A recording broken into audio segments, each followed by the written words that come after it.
So, Love and Thunder. Well, you'd think someone with a kind of pro Kubrick perspective would be, this was pretty horrible. But no, I was pleasantly surprised that this was a lot better than I expected.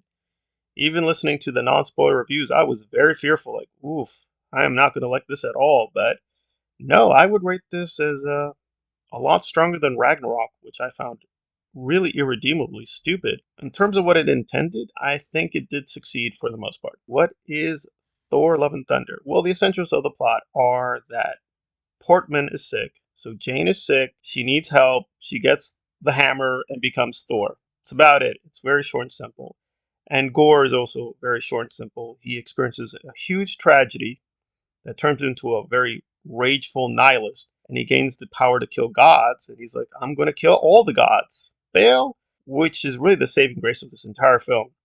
I wish we had a little bit more. He is pretty effective, and when I thought back on it, it wasn't rushed. I think we get enough of him.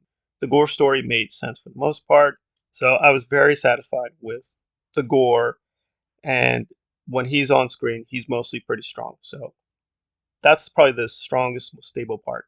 But now we get to the weak parts, which are the plot is very nonsensical. And although I did like most of the comedy, there are definitely some jokes that go on way too far. The goat scream was kind of charming, but after a while, you're like, please stop, please stop. But other parts I thought were more moderate, like the axe and hammer have actually become like characters, and I appreciated what they were trying to do. And that was not too cringy, so that was fine. So overall, yeah, I liked this more than I hated it. But this does feel like three plots with Thor, Gorr, and Jane, but they never quite cohere, which is fine. That's the style. The style is very frenetic and it's very silly and fun. And I think for the most part, especially with the Guns N' Roses music, which is a lot, it's a lot. So if you're not a fan of Guns N' Roses, and I do mean a lot, and it comes in at critical points, so you cannot avoid that. I happen to be a big Guns N' Roses fan. I like Rage Against the Machine. I don't fear metal or rap metal or hard rock, so I had no issues with it. I did wish it was more diverse because they definitely should have brought in more Linkin Park, more Rage Against the Machine, just more variety. But again, this is his film. So if you are into the Taika style from Ragnarok and Jojo Rabbit, because this is a progression of his style. And I do think a lot of the problems those films had, this film does not. So from a negative perspective, I actually appreciated this. Is there still Clown Thor? Yes. Thor does make a lot of stupid decisions needlessly, but this was more moderate. And I do think, although I don't buy the romance between him and Portman, I did think the sections with them were mostly pretty cute. Unfortunately, I think when they try to explain the gap in terms of like why they broke up, just basically Thor was busy saving the world. She becomes a super scientist. It's like that was just so generic. There was only one little section when they're having fun with one another. That felt really genuine, but the whole thing, oh, you have a career, I have a career, it just felt very lazy. And I didn't really buy their relationship in the first place. So them breaking up was kind of like, I don't care. They don't really treat Jane's sickness with a lot of real angst. I will say the final portions were really strong with Portman. I thought that was very sincere. That was very cute. The romance and the tragedy finally felt very real at the end. So the end really redeemed a lot of the earlier sections, which were pretty weak. But I'll just give one thing which really bugged me, and the more and more I think about it, the more and more it makes me angry, which is that she does this thing where she's like to quote the male Thor, saying because she's her name is also Thor, and she's like, yeah, I'm just starting out, I'm still learning stuff. Could you help me with the catchphrase? I need a catchphrase. Who cares? Like, why is that a thing? I understand a lot of meta humor, and I actually like the theatrical thing they did where they replay Ragnarok. I actually found that funny. It was very charming. So I have no problem with meta humor. It's like, okay, fine. A meta textual joke is going to happen. I'm mature about it. But that felt really too on the nose. And they just kept going back to it, saying, oh, I need my catchphrase. I got to have a catchphrase. I'm like, who talks like this? This is fucking stupid. And it really undermined the tragic moments. There are places where the joke goes too far. They keep going with the skit. It's not paying off. Please stop. But it was never super annoying. Like that's a rare instance. Like the catchphrase thing really bugged me, but they didn't do that too much. I did appreciate he actually restrained himself. This is moderate clown Thor. Now I prefer no clown. Ideally, minimal clown or no clown is my Thor.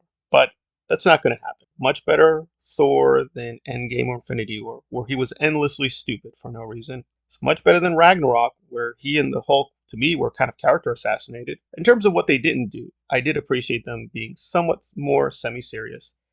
But now we get to the big, probably most definite big problem here is eternity at the end. Namely, if eternity is a wish machine, why didn't they use this earlier?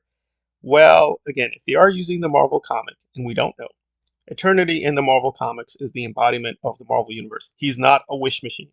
He's insanely powerful. He can do whatever he wants. So he can bring people back from the dead, but so there's definitely a lot of unanswered questions, a lot of problems and dilemmas they pushed to the side and presumably will be answered in a future MCU movie. But in terms of this MCU movie, yeah, a lot of issues, a lot of problems. There are definitely continuity and editing errors. Those stuck out. You will definitely see places where, wait a minute, people aren't wearing the right kind of clothing, objects have moved positions. You'll definitely notice a lot of overall, did the film succeed in terms of what it wanted to do? Yes. It's a fun action comedy. It succeeded for the most part. Is this like the great MCU stuff, like Multiverse of Madness, the first Iron Man, the first Captain America? No. Is it as terrible as the really, really bad MCU stuff? No. So it's not Infinity War. It's not Thor 2, ironically, right? Thor has some of the worst and kind of good MCU films in the canon. This is more like Captain Marvel, Ant-Man kind of region where it's just a fun action comedy. It does move the MCU a little bit, but it's not absolutely vital. You have to see it. So you can skip this, but if you liked phase 2 to 3 of the MCU, this is a good representation of both its virtues and its flaws. So you can look at the flaws more than the virtues. My approach is usually balanced, although this isn't my kind of cinema, and I don't like everything Taika does. This was a little stronger than Jojo Rabbit. It's not as creative as Eternals. It's not as creative as Multiverse of Madness. So it's not great cinema, but it is pretty good cinema. I'd have to say, if you can afford it, I would recommend this. I would not mind seeing this again, but I don't want to see this a third time. So that probably should give my indication. So it's a good film. It's a solid film, but it's not a film I'm in love with. I don't love this film. I don't hate it.